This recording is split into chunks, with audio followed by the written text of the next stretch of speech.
Welcome to Elevation Nation with your hosts Sam Panich and Parker Yablon. Elevation Nation is a community focused on bringing together young adults who are elevating themselves and others every day. Each Thursday, we take 15 minutes to talk about what's going on in the real world and touch on all the great things that Elevation Nation is up to.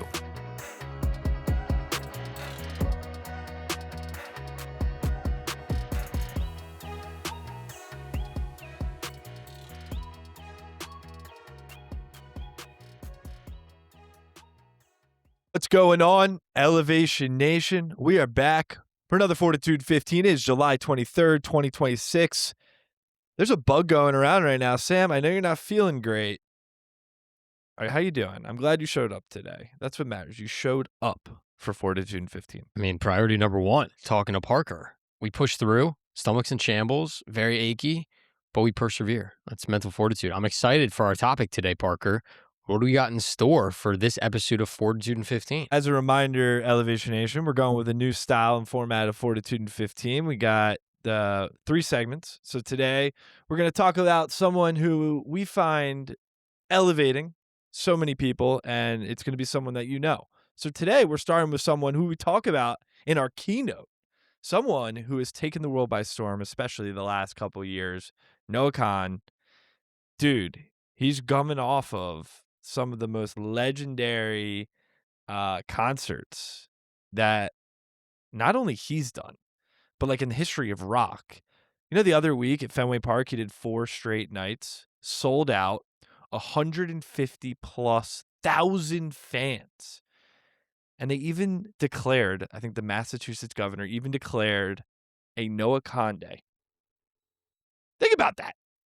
That's freaking awesome. Today we're talking about Noah Kahan, honorary elevator in our eyes, and dream guest. Noah Kahan's the best.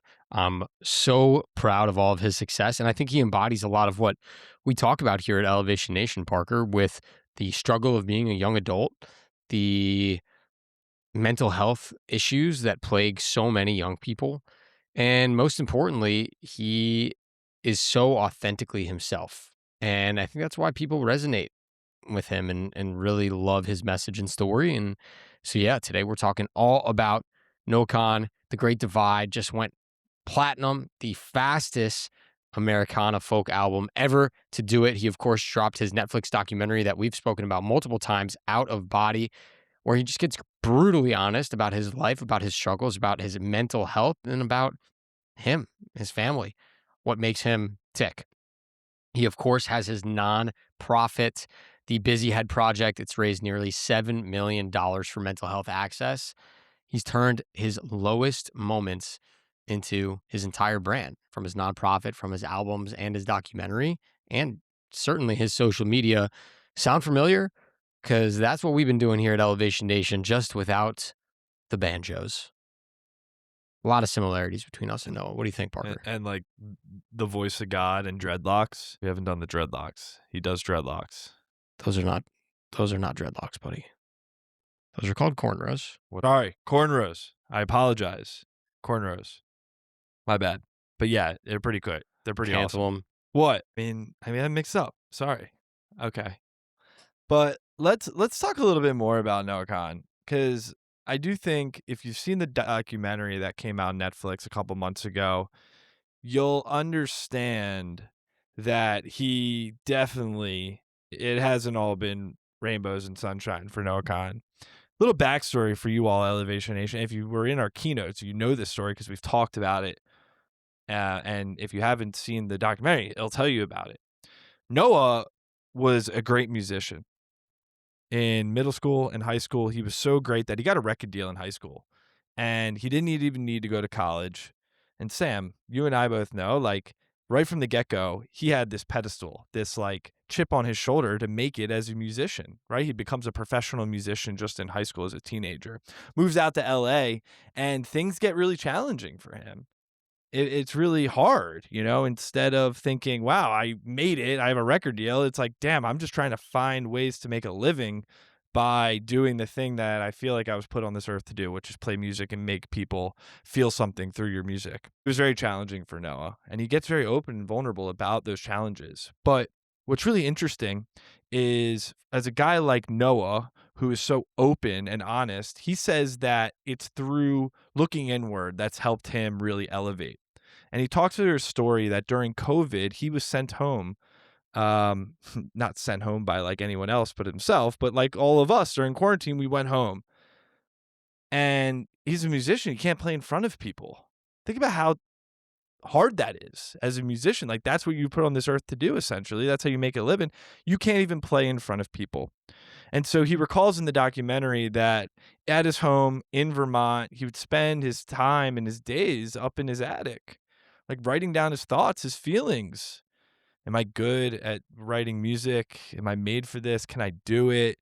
What's the world? And he would write a lot of poetry and thoughts and songs. And what he realized was, maybe if I can't get in front of physical audiences, maybe I should just start singing from my house. And like, Sam, TikTok was coming around at the time. He started making videos of himself singing some of his songs. And man, it caught on. A lot of impressions, a lot of views. And we're not talking thousands or 10,000s. We're talking hundreds of thousands and millions of views. And just through a couple months, everyone, it's like, damn, this guy Noah, he's pretty awesome. And now we're sitting here all these years later, and he's selling out Fenway Park 4 straight nights. But like, that didn't just happen. It took his mindset and his mental fortitude to push through those challenges to get him to that point. And I just find that story, the way he like uncovered it in the documentary, is so cool because I feel him. I like resonate with him, but it's also cool to hear how like overnight he essentially became a sensation. It's been so impressive, so awesome to see someone that really just is so open about their mindset, right? So cool with the highs and the lows and the struggles. And yeah, it's made Noah into who he is today and how successful he is. And we definitely talk about Noah all throughout our keynote. He's inspired us a lot. And that's why we wanted to do a Fortitude in 15 on him. But Parker, we want to get some fast fortitude out of you, kind of Noah Khan themed questions. So I'm going to kick it off. What's one thing you believe most people our age are struggling with, but won't say, unlike Noah, who's able to put all of his deep fears and thoughts into a song? What do you think, people our age at 30 are hiding? I think that people today, especially young people, are hiding the fact that they're glued to their phone, but not for a sense of like dopamine, but a sense of comfort. And I think young people today are knowing that they're reverting to their technology as a comfort thing. It's easy, it's accessible, it makes them feel something or a little dopamine, but not having the discomfort in the comfort in the sense of saying, you know what, I can find satisfaction, gratification from other things too. I think a lot of people are falling into that trap. The statistics speak for themselves. You can look it up. Like, phone use is at an all-time high, but yet anxiety, depression, self-doubt, whatever you want to call it, it's also at an all-time high. And so I'm not saying that one is leading to the other. I'm just saying that there is a comfort crisis right now with regards to how we spend our days. And I think I'm saying that out loud because I go through it too. Man, I for agree. you, Good take. we got another question. Are you ready? Here we go. Noah I'm hit ready. his biggest milestone basically in his own backyard in his home, right? He got millions and millions of views just from recording himself doing the thing he loves. Got a question for you on this. Is it harder to perform in front of people through your phone or harder to perform on stage with people that you don't know? I actually just made a video about this, Parker, that I struggle so much more with recording little TikTok videos and Instagram reels with a take or a concept than I do of being on stage in front of 1,000 people. And I thought about why. And I think the biggest thing is I've had a lot more practice talking in front of people. You have a feedback loop you can feed off of. You know how to read an audience. You can get that energy in the room. When you're just speaking to a phone, it's a lot harder. to adjust on the fly and to know how you're doing. And so for me, that's been way more difficult. But I think, yeah, to answer your question, I would rather be on a stage at Fenway Park. Maybe one day we will be. I don't know if anyone's going to Fenway to hear a motivational speech, though. That would be something. Maybe It's something funny. small. I thought about this for you too. I'm like, you like the feedback, the reinforcement that you get from an audience right away. You like it. You like to see people nodding. Are they engaged? Are they not? I'm the same way too. But there is something refreshing, and maybe you haven't felt this yet, that with posting on social media, that you have to trust that the video is going to get to the people that need it most. And to be honest with you, there's something nice to see. Like if the video doesn't do very well or doesn't get good engagement, it's probably a shitty video. And you can learn from that and you can improve from that. You don't necessarily always get that opportunity when you speak in front of people in a physical space. Yeah, it's a fair point. All right, next Fortitude question. So his documentary, Parker, shows that he was doubting himself and has continued to doubt himself at the peak of his fame. I mean, when his new album came out, he thought it was going to flop. He thought no one would like it. So my question for you is, does self-doubt ever actually go away? Or are you just getting better at carrying it over time? What a question. For me, I've always had self-doubt. It's an insecurity that I've had since I was a child. And I think as I reflect, which we do a ton here at Elevation Nation, it has been constant in my life. It's always going to come up. It's always going to be there. I think I definitely have been better at understanding and like being aware of that self-doubt. What I've learned now is how do I take that self-doubt and use that as motivation and excitement rather than put me in a corner and say, "Oh, like, give me a blanket and like a, cooling pad. Like I'm freaking out here." How can I use that as motivation that I can continue to make an impact because I have the ability to feel that doubt. If I'm feeling doubt, maybe I'm doing something right.